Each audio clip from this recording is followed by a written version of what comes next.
Hello Power Rangers Lightning Collection fans, and welcome to the next chapter of the Lightning Library, the series covering the history and details of every entry in the Lightning Collection, so you know which are the best, what you're getting with each entry, and what I think of them. Power Rangers has always been a show filled with interesting suit designs and weapons. For years, roleplay items have been a driving force of the show's toy lines alongside figures and Megazords. Due to price points and type of weapons, there were certain items that had to be scaled down or just not made at all in order to translate from show to toy. This changed when Bandai launched their Legacy line in 2013 with the Legacy Megazord and the Legacy Power Morpher. This morpher would be an adult-priced item to be an accurate piece for both display or cosplay. As the years went on in the Legacy line, more roleplay items were added, such as a few signature weapons and a couple of helmets as well. Bandai had done 3 helmets before the Legacy line was cancelled in 2018. They had done Mighty Morphin Red, Mighty Morphin Green, and the 2017 movie Red. One of the glaring omissions was Mighty Morphin White, which probably would have been next if Legacy had continued. From day one when Hasbro announced the Lightning Collection back at Power Morphicon 2018, fans asked about roleplay items. They had become a mainstay of Legacy, so it was expected that Lightning would continue this as well. Hasbro's focus at the beginning was on figures. That was all they had to show on that day, and that's all they had to show for nearly a year afterward. Roleplay items were really just a matter of time for Lightning. Other Hasbro brands such as Marvel Legends and the Star Wars Black series had roleplay items alongside their figure lines, so of course Power Rangers would too. At San Diego Comic-Con 2019, Hasbro had 3 mystery boxes at their Power Rangers booth. These were alongside the currently released figures of the Lightning Collection at the time, which were Wave 1 in the SDCC exclusive Jason 2-pack. The smaller mystery boxes were revealed to be Wave 2 of the Lightning Collection, and the big mystery box was announced at their panel to be a White Ranger helmet for the Lightning Collection.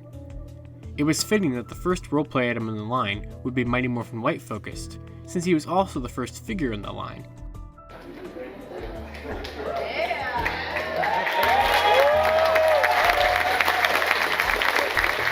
Hasbro announced that the helmet would go up for pre-order that night after the panel and would cost $79.99, which was $20 cheaper than Bandai's Legacy helmets were sold for. Just like Bandai's helmets, these Lightning ones would be wearable, with an adjustable strap inside, and would come with a stand. The helmet would not be sold in most stores, except for GameStops and a few other exceptions, which technically made it a fan channel exclusive release. The Lightning Collection White Ranger helmet was announced to be out later in the fall, and was on display at the Power Rangers booth after the reveal. On the night of the reveal, there wasn't any promo shots of the packaging for the helmet, and it would be a while before that was seen. On July 29th, the same night that BestBuy.com leaked the existence of the Lost Galaxy Red Psycho Red 2-pack, the packaging for the helmet was found as well. It featured basically the same uniform Lightning Collection box style, but it had new box art from series illustrator Tom Whalen. In comparison to the 3/4 profile shot on the single figure boxes, the White Ranger helmet featured the straight-on forward angle of Mighty Morphin White, as if it was a 2-figure pack box. A common sculptor for the line, Dennis, at Always Bumping on Twitter, posted on September 12th the 3D renders of this helmet, stating that they had done the shell of the helmet from the outside, but did not work on the inside components.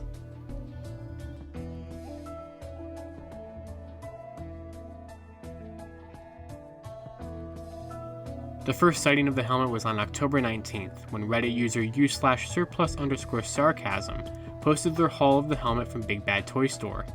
Soon after, the helmet was released on Hasbro Pulse, and numerous of the other stores from which people pre-ordered from. It was also on display soon after at the series of international conventions that Hasbro attended in the fall of 2019. Let's take a look at the helmet itself. For the first entry into the roleplay items, this is a great piece. Hasbro and the sculptor Dennis captured the design of Mighty Morphin White's helmet perfectly. One issue people have with the helmet is that there's a slight color shade difference between the two halves. It's rather hard to tell, but they sort of have a different shade of white to them. The clips on the outside are show accurate, but are just there for the look, as the helmet is held together by a series of magnets on the inside.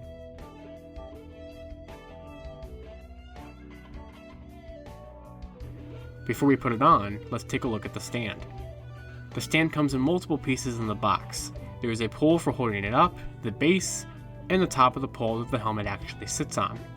The stand is perfectly fine, it gets the job done, but it is rather cheap.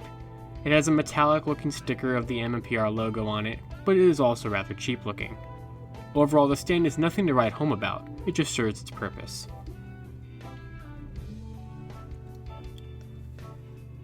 Now let's put the helmet on. The helmet opens easily with a simple pull. Inside is a headgear piece that you slide your head into. The back of this features a dial used to change the size of the inside piece to make it more tight or looser depending on the size of your head. For mine, I have to have it set to the highest setting in order to also fit my glasses inside, but it does work. Closing it up, you have to realign the magnets, which can be tricky to do as the two halves are held together by a hinge at the top of the helmet, and when closing it, it doesn't always align easily.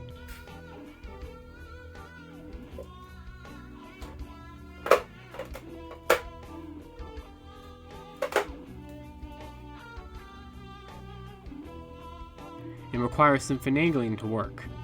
But once it's closed, it's a sturdy fit. Just good luck getting longer hair to fit inside the helmet without being caught in the little gaps on the side, which would break up the look on the outside. The visor is super easy to see through. In fact, it might be too easy. The outside look of the visor is a little too see-through, and the wearer's eyes can be seen quite easily. It would have been nice to see the visor be a little bit more opaque.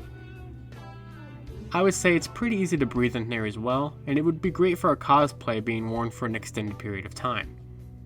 Putting it on the stand is rather easy as well. You just rest it there. Sometimes the weight of the helmet makes it want to lean to a certain side, so it just takes a bit of adjusting, but it will stay there just fine. Overall, the first entry in the roleplay items for the Lightning collection is pretty neat. It's a great display piece if you are a fan of Tommy or of Mighty Morphin, and it's a good cheaper alternative for cosplay purposes too. Since its release, it was available for a long period of time, except for a little bit towards the end of the summer of 2020, but you can still find it at GameStops or online rather easily. So if you passed on it, you still have a chance to pick one up. Today they can even be on sale for $60 rather than $80, which is a really great price. Earlier I mentioned that the helmet was on display at a series of conventions in the fall of 2019. The first of these was Paris Comic-Con, where we will pick up with the next chapter of the Lightning Library when we cover the final release of 2019 and the crazy history behind it in the waves to come, when we take a look at Lightning Collection Wave 3.